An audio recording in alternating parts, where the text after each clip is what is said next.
Srijedom na drugačijoj. Postoji legenda da je jedan kamataš imao meko srce. Sine, ostavi mi taj šporet! To momci, polako, utvarite to, gospođo. Ja bi vam ostavio, reći čovjeku da mi donese pare, ja živim od ovoga. Kako imaš srca, ja te ne bio?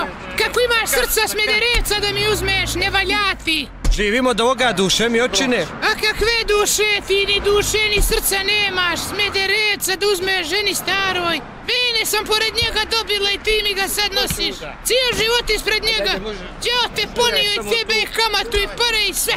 I onoga moga baksuza. Ja ovi kocku ponio. Vrati mi barem taj kazara štanja, jutro sam ga spremala. Drugačija.